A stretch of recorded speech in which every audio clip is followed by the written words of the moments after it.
Most beekeepers believe they face completely different problems every year. Weak colonies in early spring, sudden swarming, inconsistent yields, poor overwintering. But in reality, these are not different problems at all. This is one single problem that disguises itself and repeats in different forms.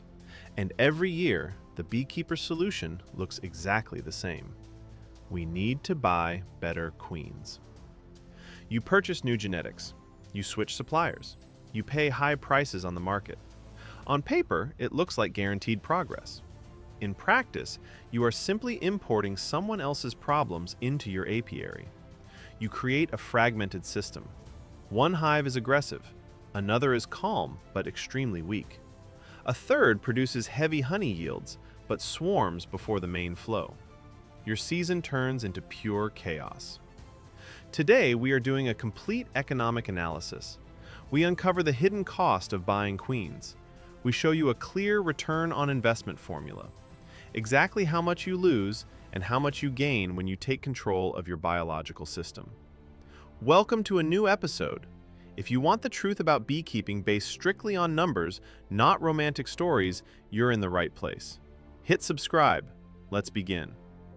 If the queen were truly the main cause of a bad season, then simply changing the supplier would permanently solve your problem. But it never does. Because what is commonly called queen quality is, in most cases, not a problem of a single bee. It is a problem of uncontrolled genetics. It is the result of different selection processes from different sources. It is a complete misalignment between the queen and your local climate and forage conditions. In other words, the problem is not the bee. The problem is your operating model. Take a typical apiary. Every year, dozens of queens are purchased. Different breeders supply different biological lines. What do you end up with? One group of colonies is extremely aggressive. Another is gentle, but develops slowly. A third builds comb rapidly, but enters swarm mode at the first break in nectar flow. A fourth overwinters perfectly, but produces significantly less honey.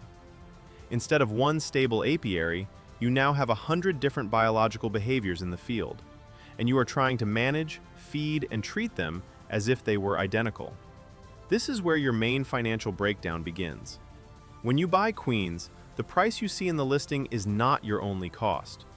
Let's break down the hidden costs across different markets. In the United States, the average price of a quality mated queen ranges between $40 and $55. In Canada, due to a short and specific season, prices reach up to 60 Canadian dollars. In the United Kingdom, locally bred queens cost between £40 and £50 per unit. In European Union countries, the standard price ranges between €30 and €40. Most beekeepers only calculate these direct expenses: the price of the queen, the candy in the cage, and shipping. But the real cost is significantly higher and far more dangerous. The biggest loss is not the money you sent to the breeder. The biggest loss is the absence of predictability in your operation. When you lack a stable system and stable genetics, you cannot optimize your honey harvest timing. You cannot plan uniform swarm control. Your winter preparation becomes inconsistent, forcing you into individual work with each hive. At that point, your apiary does not experience sudden collapse. Something worse happens. You hit a ceiling.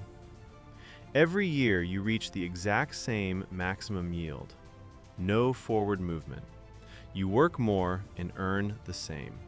Now we move to the other side of the equation: in-house queen production. Does it pay off to produce your own queens? We will run a precise ROI calculation from start to finish. No theory, only numbers. To produce queens, you need initial equipment: mating nukes, grafting tools, and rearing frames.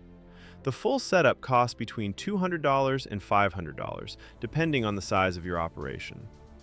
Now we calculate the production cost of your own queen. It includes your time, the cost of sugar syrup, depreciation of equipment, and the biological resources allocated for nurse bees. The total cost of in-house production is no more than $10 to $12 per queen. Let's compare numbers on a 100-hive apiary. For stable operation, you need at least 100 new queens per year. Cost of purchasing in the US or Canada, approximately $4,500 plus transport risk and stress. Cost of your own production, approximately $1,200. Gross savings? $3,300 annually just from eliminating purchase costs and external margins. The payback period for your equipment investment is less than a single season. After the first year, everything you produce and every dollar you save is pure profit. But this saving is only the beginning of the math. A $3,300 gain is strong, but the real value of in-house production comes from a completely different dimension. When you produce your own queens, you change the foundation of your apiary. You no longer buy unknown genetics. You select from your best, locally adapted colonies. You shape your own system.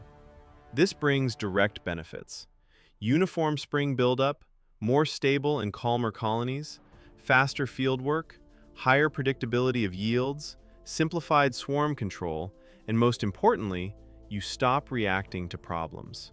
You simply stop introducing them into your system. You produce exactly what you need. You gain immediate queen availability. No supplier calls, no waiting for shipments. Your system operates on demand, delivering queens exactly when your colony needs them. Your exposure to market price fluctuations disappears. You control your supply chain. Buying queens does not look expensive to those who do not track data, but the real cost always shows up through variable yield. Imagine that just 20 of your colonies produce 10 kilograms less honey due to inconsistent strength and poor genetics. That's 200 kilograms of lost honey in one season. Across US, EU, or UK markets, that represents over $2,000 in invisible annual losses. Losses from uncontrolled swarming are direct financial damage. On the other hand, in-house production reduces these negative costs. It increases stability. It raises the average yield of your entire apiary. The difference between these two operational models is massive. It is the difference between a beekeeper who stagnates for years and an operator who grows exponentially. In-house queen production absolutely pays off. It pays off if you have more than 10 to 20 hives and plan serious growth. It pays off if you want to eliminate dependence on unreliable suppliers mixing genetics. It pays off if you have a clear plan and workspace. It does not pay off only if you keep 2 or 3 hives for weekend relaxation. In that case, continue buying but negotiate for the best possible quality from proven local breeders whose bees are adapted to your climate. The question in modern beekeeping is no longer, how much does a queen cost? The real question is, are you buying a permanent solution or paying for the same variation of problems every year? Your success and profit never depend on the number of wooden boxes in the field. Profit depends exclusively on the stability of the biological system inside them. Run your own calculation tonight. Add up how much you spend on queens. Estimate how much honey you lose due to swarming and inconsistency. Leave a like if this financial analysis opened your eyes. Hit subscribe. Write in the comments, how many queens do you buy per year? At what price in your region? Let's calculate your real loss and potential profit together. In the next episode, we go directly into the field. We will show the exact steps to build a strong starter colony for queen rearing. You will learn the ideal acceptance conditions and how to avoid the most expensive beginner mistakes in production. Beekeep smart. Beekeep stable. See you in the next episode.